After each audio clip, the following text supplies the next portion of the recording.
Heidi. Chapter 2 and 3. A new home with grandfather and little bear and little swan. As soon as Deet had disappeared, the old man went back to his bench, and there he remained seated, staring at the ground without uttering a sound, while thick curls of smoke floated upward from his pipe. Heidi, meanwhile, was enjoying herself in her new surroundings. She looked about till she found a shed built against the hut where the goats were kept. She peeped in and saw it was empty. She continued her search, but presently came back to where her grandfather was sitting. Seeing that he was in exactly the same position as when she left him, she went and placed herself in front of the old man and said, "I want to see what you have inside the house. Come then." And the grandfather rose and went before her towards the hut. "Bring your bundle of clothes in with you," he bid her, as she was following. "I shan't want them any more," was her prompt answer. The old man turned and looked searchingly at the child, whose dark eyes were sparkling in delighted anticipation of what she was going to see inside. "She is certainly not wanting in intelligence," he murmured to himself. "And why shall you not want them any more?" he asked aloud.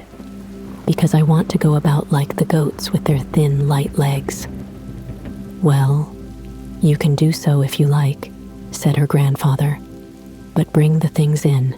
We must put them in the cupboard." Heidi did as she was told. The old man now opened the door, and Heidi stepped inside after him. She found herself in a good-sized room, which covered the whole ground floor of the hut. A table and a chair were the only furniture. In one corner stood the grandfather's bed. In another was the hearth with a large kettle hanging above it. And on the further side was a large door in the wall. This was the cupboard. The grandfather opened it. Inside were his clothes.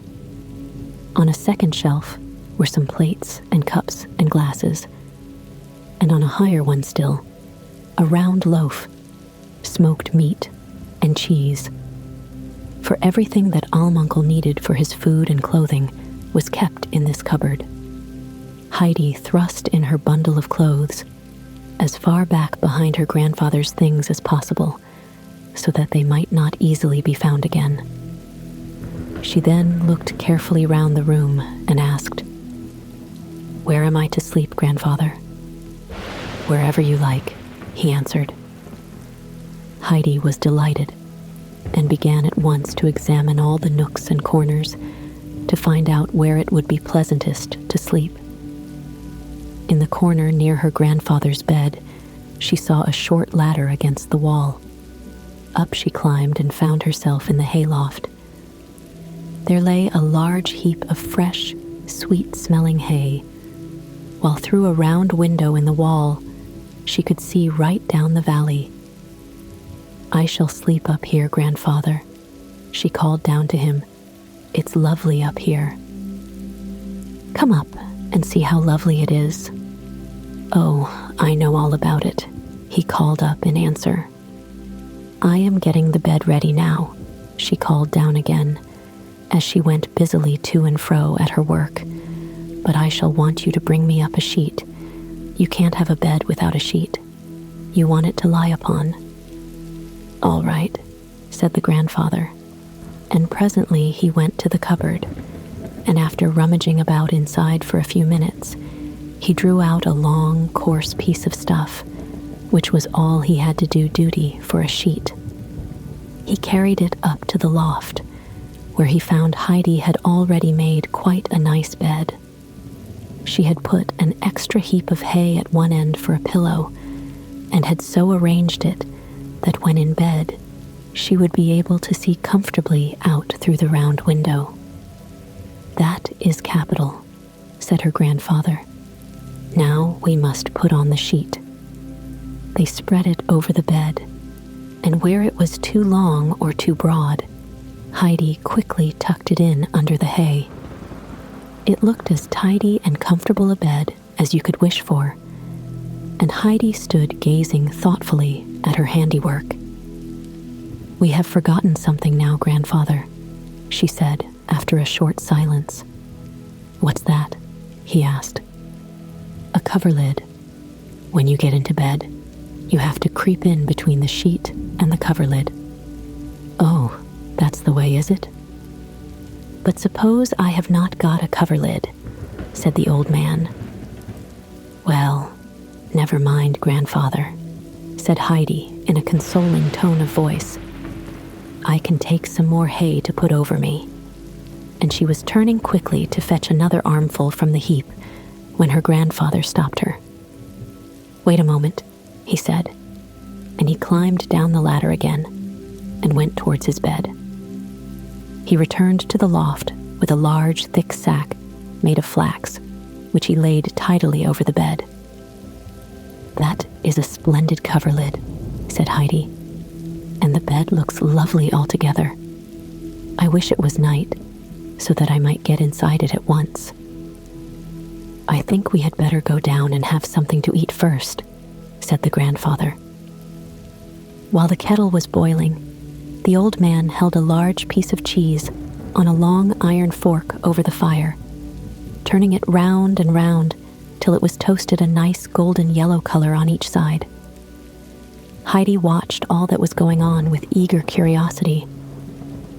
Suddenly, some new idea seemed to come into her head, for she turned and ran to the cupboard, and then began going busily backwards and forwards.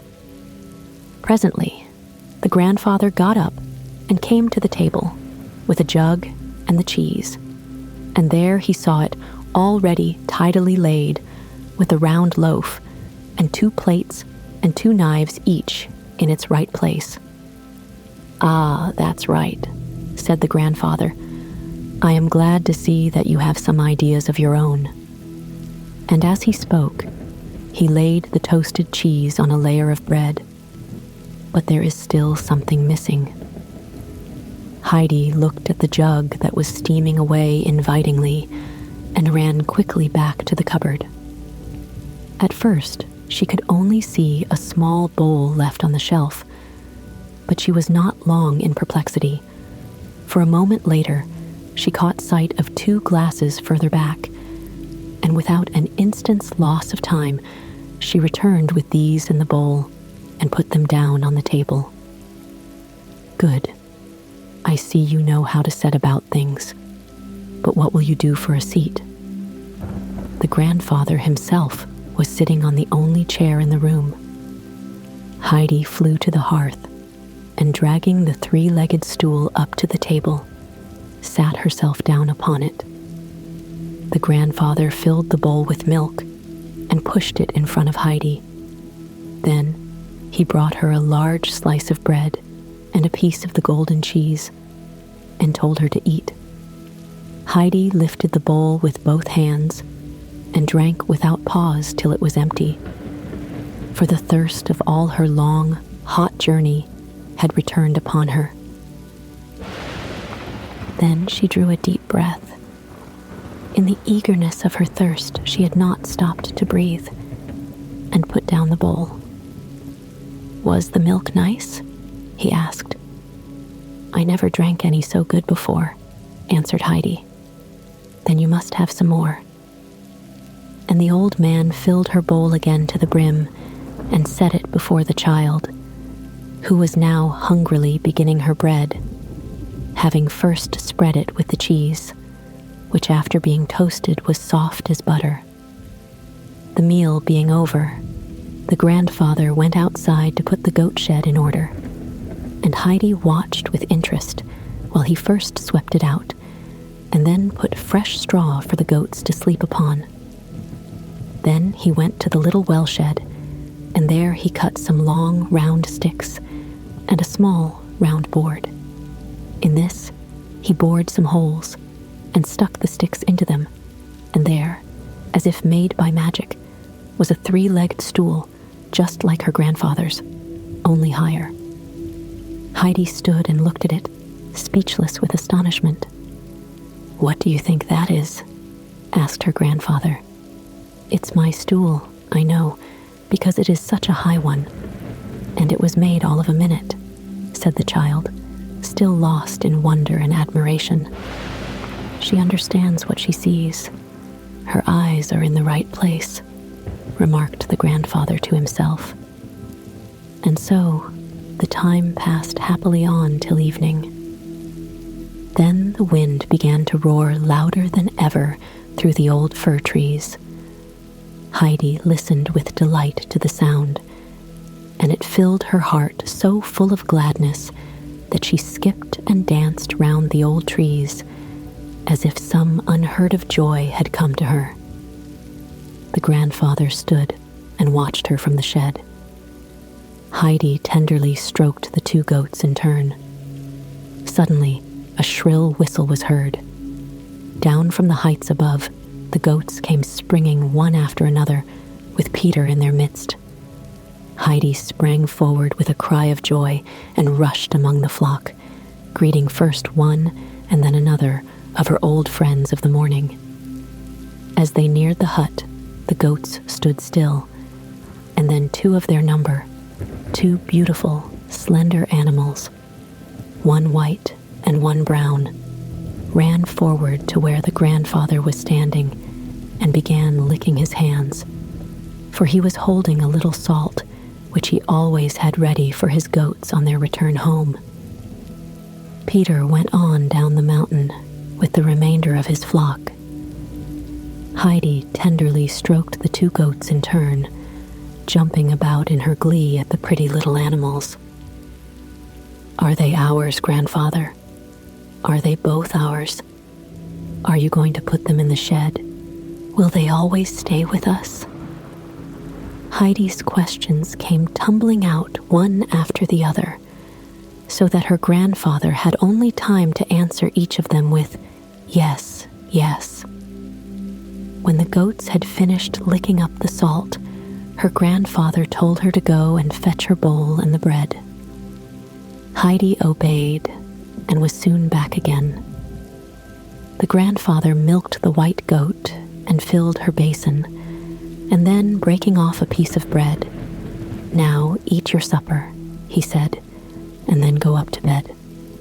Deet left another little bundle for you with a nightgown and other small things in it, which you will find at the bottom of the cupboard if you want them.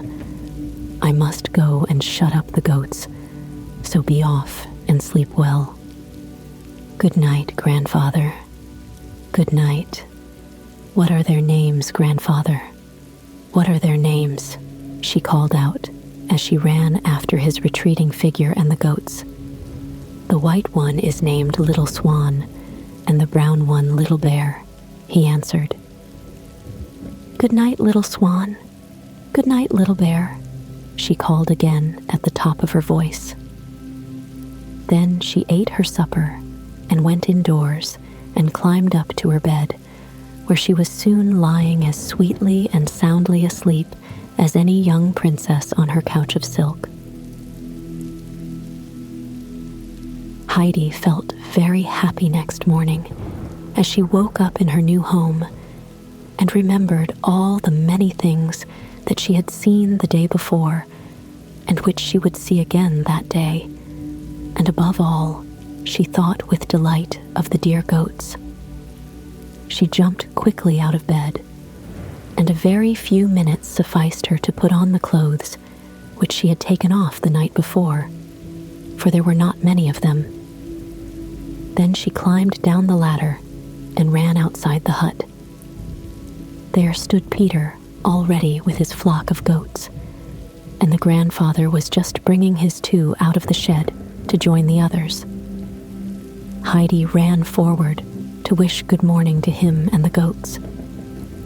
"Do you want to go with them onto the mountain?" asked her grandfather. Nothing could have pleased Heidi better, and she jumped for joy in answer. The grandfather went inside the hut, calling to Peter to follow him and bring in his wallet. Peter obeyed with astonishment and laid down the little bag which held his meager dinner.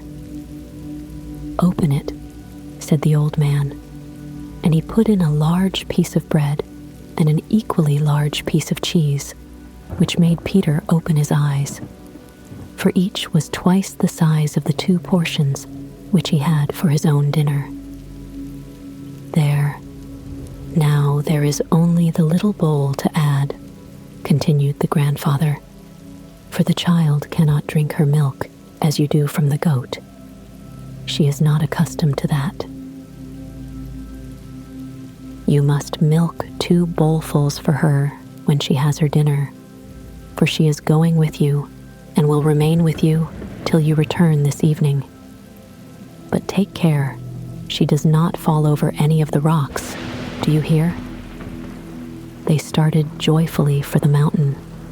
Heidi went running hither and thither and shouting with delight, for here were whole patches of delicate red primroses, and there the blue gleam of the lovely gentian, while above them all laughed and nodded the tender-leaved golden cistus.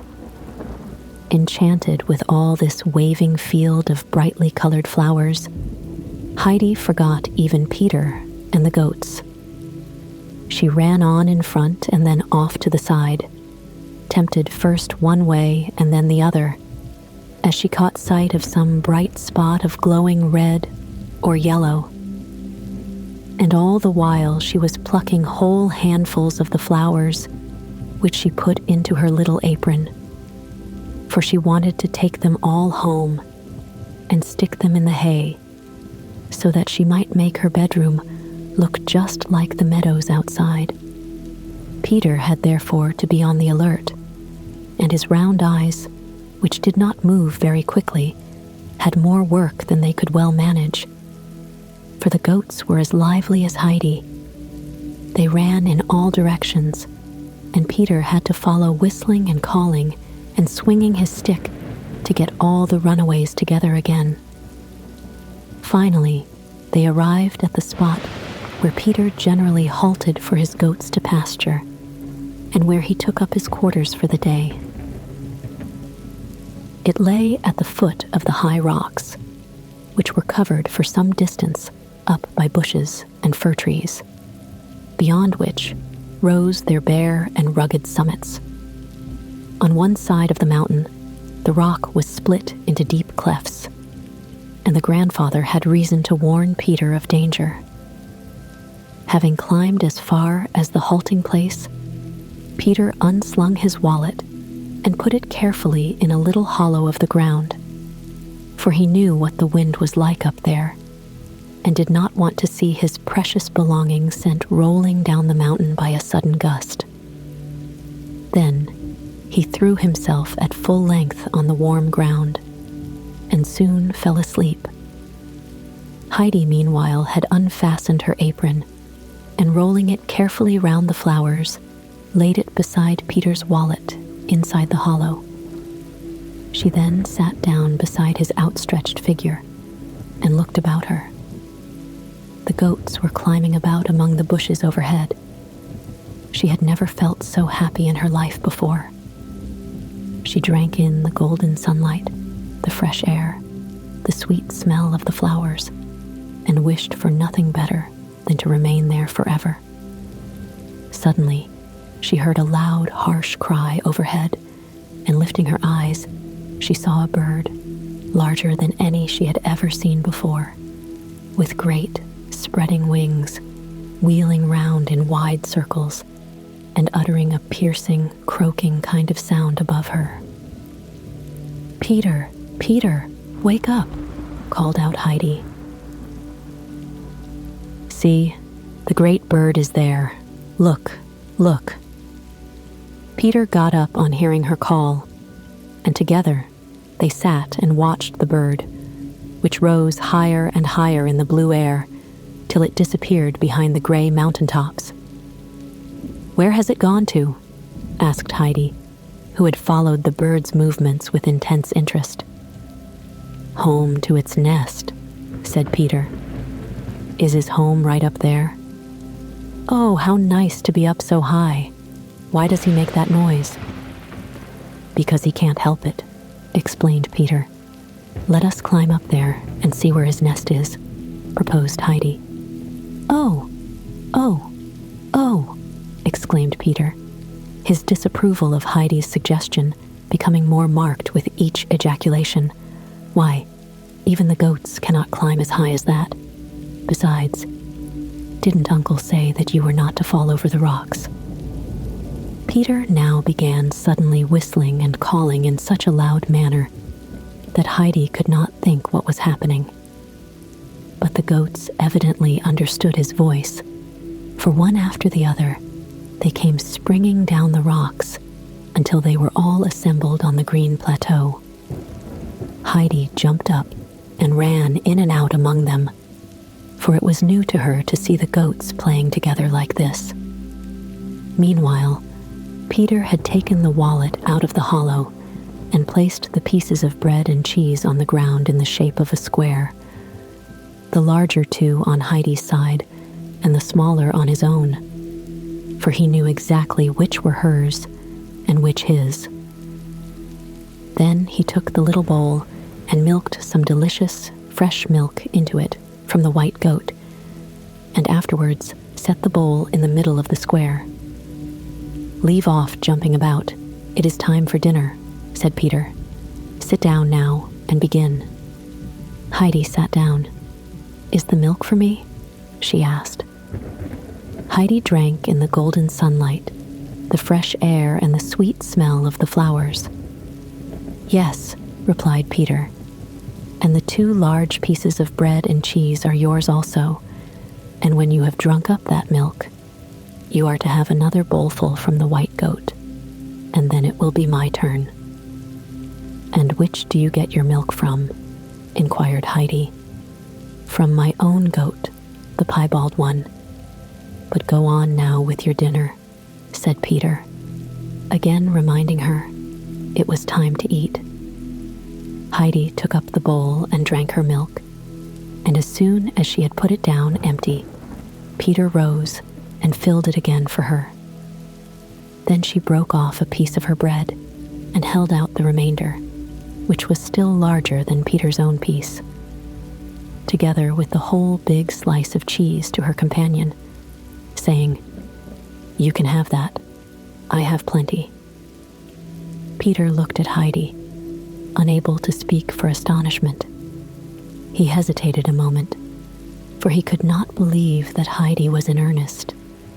But the latter kept on holding out the bread and cheese, and as Peter still did not take it, she laid it down on his knees. He saw then that she really meant it. He seized the food, nodded his thanks and acceptance of her present, and then made a more splendid meal than he had known ever since he was a goatherd. Heidi the while still continued to watch the goats. Tell me all their names, she said. Peter knew these by heart, so he began, telling Heidi the name of each goat in turn as he pointed it out to her. She listened with great attention, and it was not long before she could herself distinguish the goats from one another, and could call each by name. For every goat had its own peculiarities, which could not easily be mistaken. There was the great Turk with his big horns, who was always wanting to butt the others, so that most of them ran away when they saw him coming and would have nothing to do with their rough companion.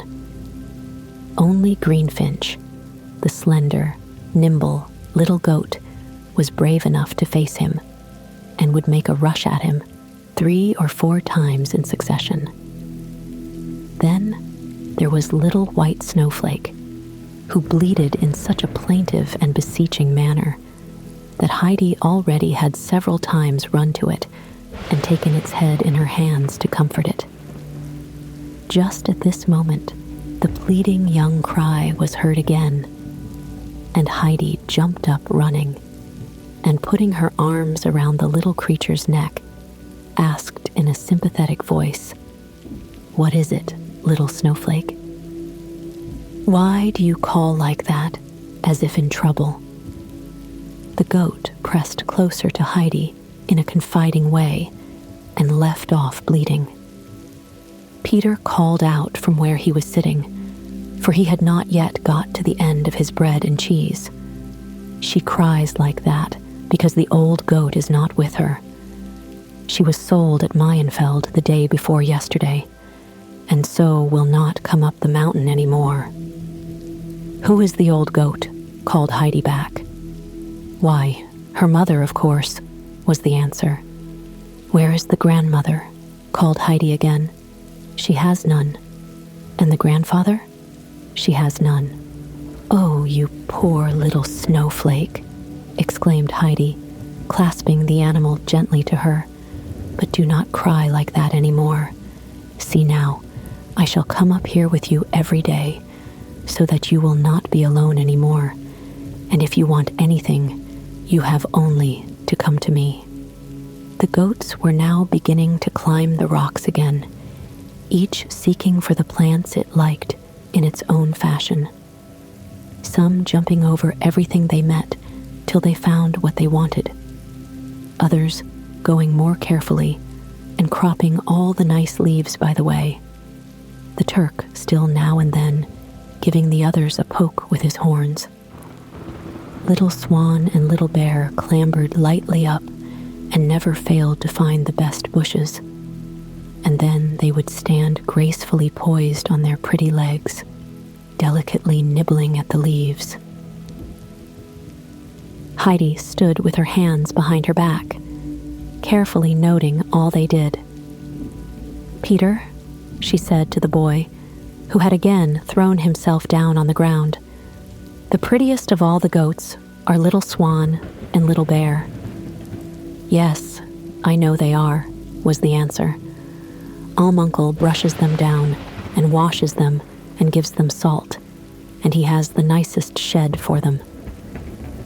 All of a sudden, Peter leaped to his feet and ran hastily after the goats. Heidi followed him as fast as she could, for she was too eager to know what had happened to stay behind. Peter dashed through the middle of the flock towards that side of the mountain where the rocks fell perpendicularly to a great depth below, and where any thoughtless goat, if it went too near, might fall over and break all its legs. He had caught sight of the inquisitive greenfinch taking leaps in that direction, and he was only just in time, for the animal had already sprung to the edge of the abyss. All Peter could do was to throw himself down and seize one of her hind legs. Greenfinch, thus taken by surprise, began bleating furiously, angry at being held so fast and prevented from continuing her voyage of discovery.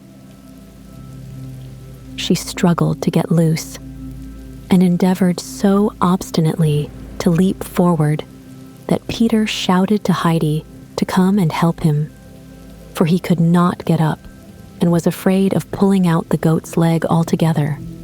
Heidi had already run up, and she saw at once the danger both Peter and the animal were in.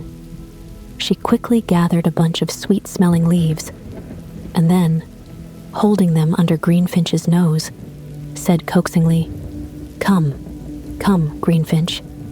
You must not be naughty. Look, you might fall down there and break your leg, and that would give you dreadful pain." The young animal turned quickly and began contentedly eating the leaves out of Heidi's hand. Meanwhile, Peter got onto his feet again and took hold of Greenfinch by the band round her neck, from which her bell was hung, and Heidi taking hold of her. In the same way on the other side, they led the wanderer back to the rest of the flock that had remained peacefully feeding.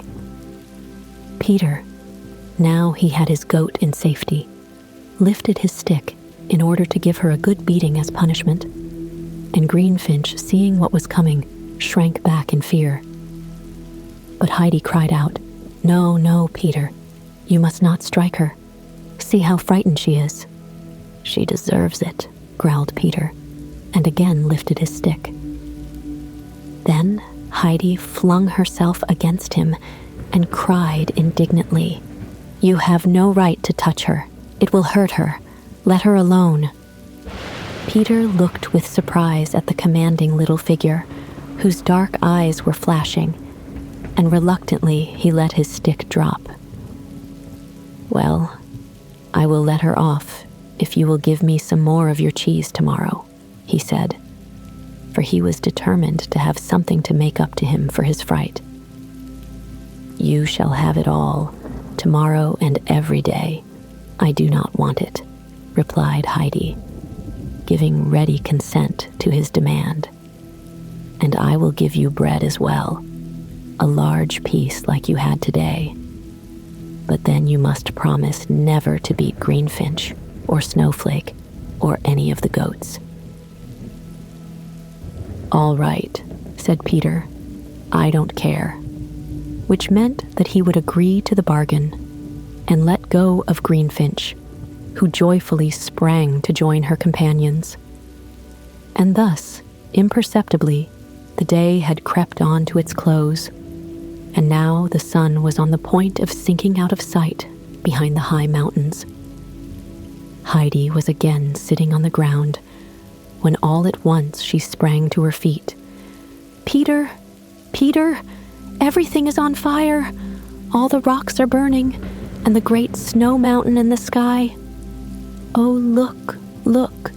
The high rock up there is red with flame. Oh, the beautiful fiery snow! Stand up, Peter. See, the fire has reached the great bird's nest. Look at the rocks. Look at the fir trees." "It is always like that," said Peter composedly, continuing to peel his stick. "But it is not really fire." "What is it then?" cried Heidi. "It gets like that of itself," explained Peter. "Look, look," cried Heidi in fresh excitement. "Now they have turned all rose color. Look at that one covered with snow, and that with the high, pointed rocks. What do you call them?" "Mountains have not any names," he answered.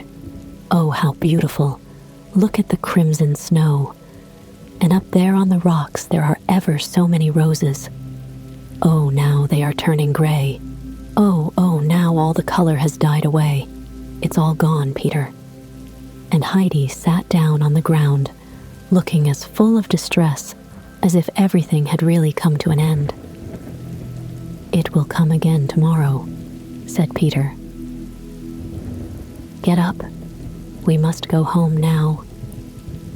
He whistled to his goats, and together they all started on their homeward way. "Is it like that every day? Shall we see it every day when we bring the goats up here?" asked Heidi, as she clambered down the mountain at Peter's side. She waited eagerly for his answer, hoping that he would tell her it was so. "It is like that most days," he replied. "But will it be like that tomorrow for certain?" Heidi persisted. Yes, tomorrow for certain," Peter assured her in answer. Heidi now felt quite happy again, and her little brain was so full of new impressions and new thoughts that she did not speak any more until they had reached the hut. The grandfather was sitting under the fir trees, where he had put up a new seat.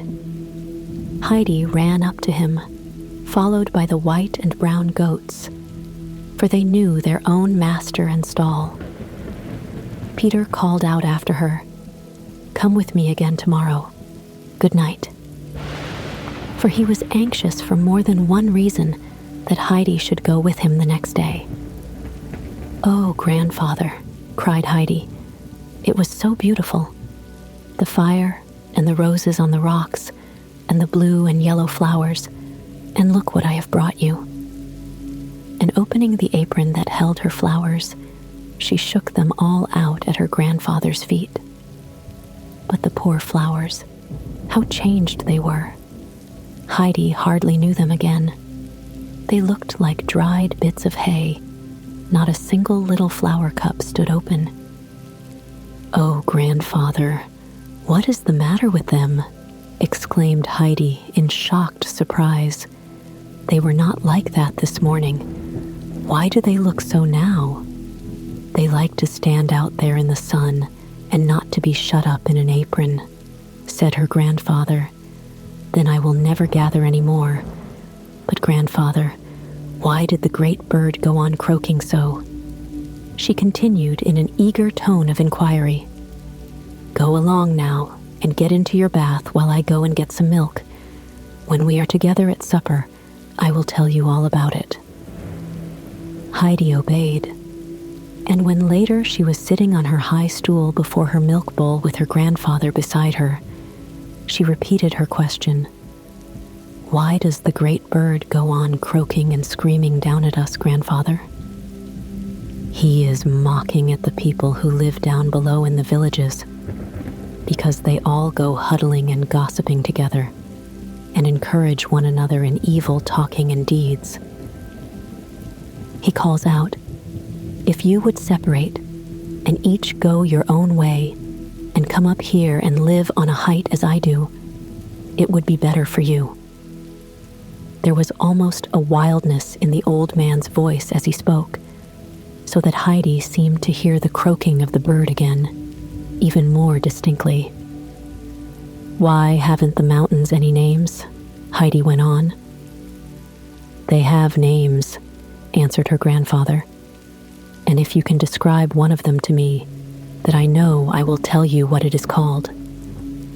Heidi then described to him the rocky mountain with the two high peaks so exactly that the grandfather was delighted. "Just so, I know it." And he told her its name. Then Heidi told him of the mountain with the great snowfield and how it had been on fire. The grandfather explained to her it was the sun that did it. When he says goodnight to the mountains, he throws his most beautiful colors over them so that they may not forget him before he comes again the next day. Heidi was delighted with this explanation and could hardly bear to wait for another day to come that she might once more climb up with the goats and see how the sun bid good night to the mountains. But she had to go to bed first, and all night she slept soundly on her bed of hay, dreaming of nothing but of shining mountains with red roses all over them, among which happy little Snowflake went leaping in and out. As you close your eyes, let the echoes of this story guide you to peace. Drift gently into sleep, knowing you are part of a world where love and wisdom shine bright. May your dreams be calm, comforting, and filled with wonder.